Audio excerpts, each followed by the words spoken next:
This is the plaintiff, Derek Brown.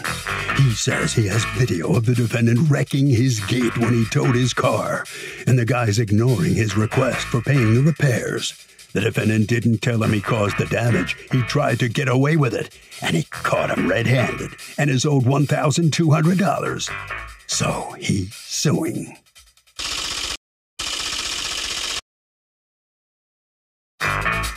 This is the defendant, Kenneth Landers. He says he never hit a thing leaving the plaintiff's property and can't believe he's being accused of knocking the guy's fence over.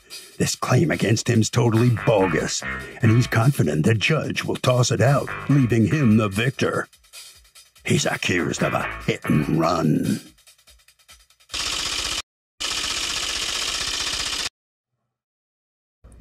All parties, please raise your right hand. People's Court is now in session.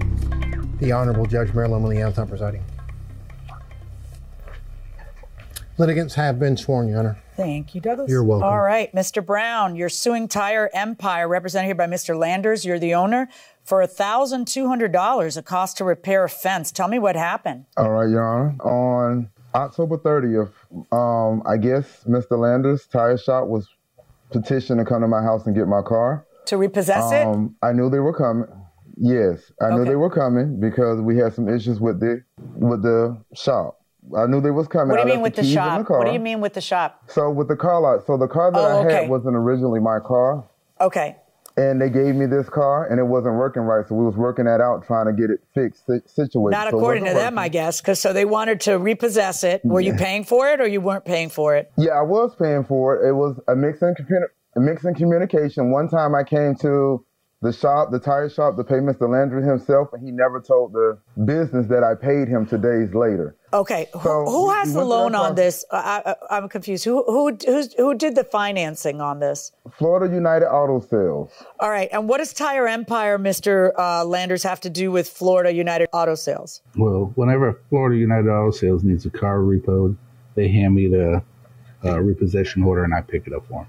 Okay, so I'm wondering why, Mr. Brown, you would give him a car payment. Why? Did you ever accept a car payment from Mr. Brown? Yes. You do? Okay. How come? Well, I am affiliated with the owner of Florida United Auto Sales. Okay, who is the owner? Like, how are you affiliated, I guess?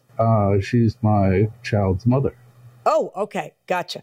All right. So, Mr. Brown, you knew they were coming to repossess the car, and what happens? So I left the keys in the car. I left it in my backyard because I have a driveway. It's a wraparound driveway. Did you tell them I'm leaving the keys in the car? No, ma'am. I don't think I told Steve, no one from the Tire Empire, that the keys were in the car. Okay. So how are they going to know that they don't have to tow it and that the keys are in? Oh, it wouldn't start anyway? It wouldn't start anyway. Okay, go on. So they backed up. They pushed the car backwards. They pushed it back out of my driveway. Then they backed the tow truck up in my yard, and the tow truck backed up fine.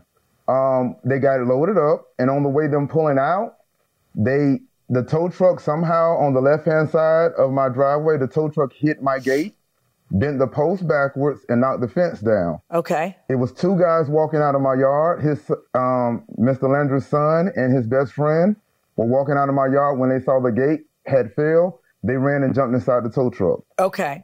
I then, after I saw the video, because I have home security, after I saw the video, I called Florida United Auto Sales. I said, so what do you want to do? Mr. Landers told me that he would pay to get the gate fixed and to send him how much it will be. I said, okay. This was on 10/30. I had a gate company come out to measure how much it will be for a 4-foot piece of gate, which what I need to replace. Then he told me that because my gate post, I had a concrete driveway, and they bent the post back, so now it's under the driveway. They would have to cut out a 4-foot section of the concrete in order to get the post out. So I sent them both 4 invoices. feet. That sounds like a lot, but go ahead. Well, not 4 feet, like a 12 by 12 foot of concrete out to get the post out. 12 by 12 foot of concrete. You mean inches, right? Because it's just the concrete post of the... Inches. Yeah, okay. Go on. So I sent them an invoice for the gate, and then I sent them how much it would be for the concrete and what it would cost. And how much was all this? The gate was $498. To have someone come out and pour concrete was $320, and to cut it. So what was the total bill that you told them? $1,200. Okay. Now, Mr. Landers, let me hear from you. it's true. I went out there and repossessed the car. There was no key in the car. The car ran. Okay. But we didn't have a set of keys. Okay. So we loaded it on the tow truck, and it was a long vehicle. It was an SUV, and it was a 30-foot truck. And I pulled out of his driveway, and the very back of the truck, as I made the left to pull out, clipped the end of the gate. Okay. I looked in the mirror, and the gate was not attached. It was leaning, in my opinion. The gate was not attached. It was leaning against the post. And I looked in the mirror, and I saw the gate just fall over. And I figured it was just lying there. It had just popped off the hinges. These gates, they just actually just set on the hinge. You can lift them right off and lift them right on. But I left the gate, and I left. And I told Mr. Brown the next day when I spoke with Mr. Brown. But did he call you or did you call him? He called the office manager. To complain that you had wrecked his gate. Okay. Yes. And I told the office manager for him to get me a bill, and I would take care of it. Okay. He gave us a bill on his own company for $1,200, and I thought it was totally unreasonable and wanting too much. And I sent some exhibits. I don't know if you have them or not, but I have a Google Earth picture of the gate that was taken 12/18, December of 2018, showing the gate in the same exact condition that it was when I went by there 11/15. I mean, I sent you these pictures. You should have them. I'll take a look at them now. Can I ask you, do you know Mr. Brown?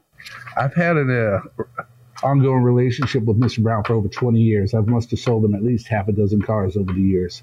Some of them he's paid for. Most of them he has not. So have you repossessed cars from him before? Oh, yeah. Oh, yeah. Well, how many? I don't know. I've lost count over the years. But then why do you keep selling them cars? Obviously, it works out for you. Or you like I said, I'm no longer involved with Florida United Auto Sales. Okay. But he pays for them about half the time. As long as they're running, he pays for them. How many times has he repossessed cars from you, Mr. Brown? So when I was younger, I've been knowing Mr. Steve since I've been 16. I'll be 42 next month. I bought my first car from him when I was 17. Okay. 16 and a half, 17. So this has been going back for a while. Isn't this weird, though, that they keep selling you cars and then they've repossessed several of them? Well, like he said, I will pay for it as long as it runs. He just said that as long as they run, I'll pay for it. Yeah, but it's your car and it breaks down, so it's your problem to get it fixed. Well, at that time, back then, they had a repair shop. It was called Big Chief's Type. It was a different name. And they repaired the cars at his own shop. Okay. All right. So let's talk about the gate. First of all, I'd like to see the actual video that you told me I could see. So give me 1 second. And yes, ma'am. Before you start the video, if you pay attention to the left-hand side, which he's incurring, you'll see that the gate is up. About middle ways towards the end, you'll see where it hits, it rocks, and then it'll go from there.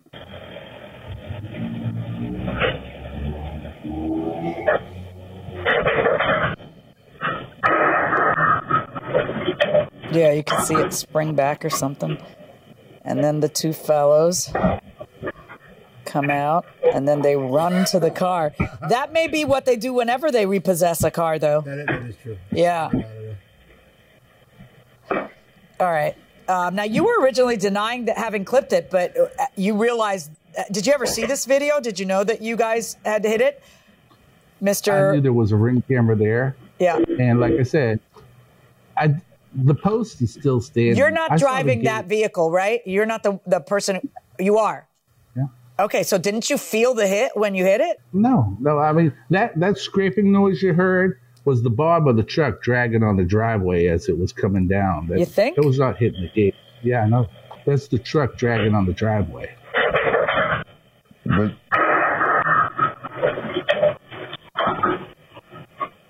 Maybe, which also shouldn't happen, by the way. You'd be destroying my driveway if you did that. But let's see your evidence, which is Google Maps from 12/18. What am I looking at here? You're looking at the gate not connected, leaning against a tree. Right, but that's not what we have on the day of the video. It appears to have been fixed before then. Well, I don't know if it was actually connected. I think it was leaning against the post. Well, I'll see in the video whether that's the case or not. Yeah, well, if you can. In the beginning of the video, if you go back to the beginning, you'll see that the gate is up. Yeah. I mean, I don't know. If it's just leaning there, it wouldn't stay up. There's nothing to hold it up. So it can't just be leaning there, although I do see that it's tilted. And then when you leave, I don't see it on the floor. What I see is that it's still, am I looking at the wrong thing? Because I see it, see right there where the boys run? I still see it standing up. No, ma'am. You're looking at the gate on the right-hand side. No, I'm not. I'm looking at the gate on the left-hand side. Right there, it's falling down, right? It's rocking, and it just fell. Okay, I know. I don't see that. All right, so you're looking at, and you're calling it so it's not on the passenger side, it's on the driver's side. Correct. I'm looking only at the fence that's on the driver's side, which is past, his truck. On the other side, on the left side of his truck. Yeah, that's what you want me to look at, right? Yes, ma'am. So I'm looking at it right now, and I'm taking a real good mental picture of it. I see a leaning over fence. It's leaning, but it's erect. What else should I be seeing there? So I don't know if you can see my camera. I took a still picture. So I took a still picture of it. That's the fence on that side right there. That you can't see. Hold on.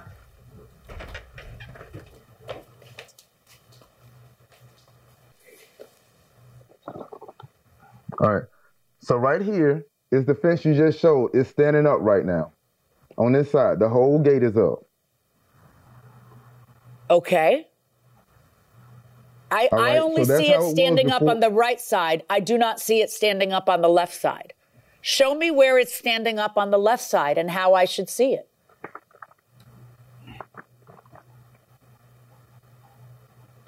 So I drew an arrow. Can you see the arrow that I just drew? Pull back. Marker? Okay. I see an arrow. And right below the arrow is the fence. Maybe I can see it. Okay. The fence is standing up right then. All right. And then if you stand right here 1 second, I'll show you afterward what it looks like after they pulled out. So right here at the bottom of their feet, if you can see the bottom of their feet, right here, the bottom of their feet. Okay. The gate is not, if you look right at the bottom of his foot, now you see the gate laying on the ground right here. Now the gate is on the ground, and that's when they take off running once they get to the gate.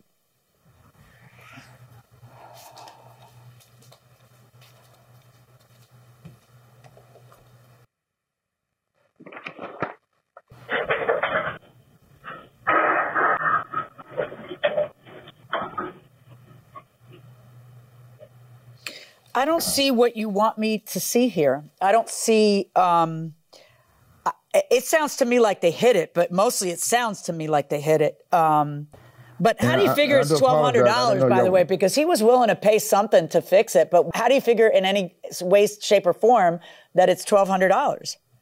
And by the way, what's that piece of fence lying on the ground in the foreground? That was the old fence. That was the old fence. What's that doing there? It's just still sitting there. It's how it sits there. I was leaning up on that gate, and when we cut my grass, that grass was cut sometime that week, and that's where they set it at, as we was cleaning out the yard. You can see the trees and stuff. The palm tree was just cut down, and some of that is sitting at the yard as well. We were getting everything out the yard because the city had came by and issued us a warning about it. Just really the problem I have is that the distance is so far, and the thing is leaning already.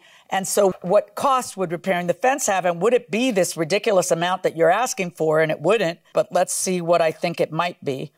So if I may say speak, please. Yeah. Who is Old Time Fence? That was the Old Time Fencing Company. Because Mr. Landers asked me to get an estimate. That's how much it costs for a 4-foot piece of fence.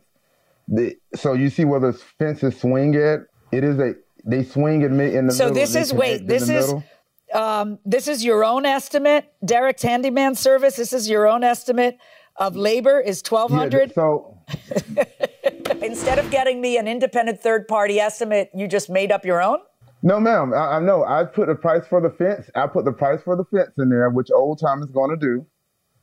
And then how much it would cost, what I would charge for concrete. Do you have any contradicting evidence about what the fence should cost? Well, if you look at my picture taken on 11/15, the gate is perfectly fine. It ain't bent. It ain't damaged in any way. It's off the hinges. Okay, what did you hit, sir? What did you hit? If anything, I hit the pole that the gate is carried on. Okay.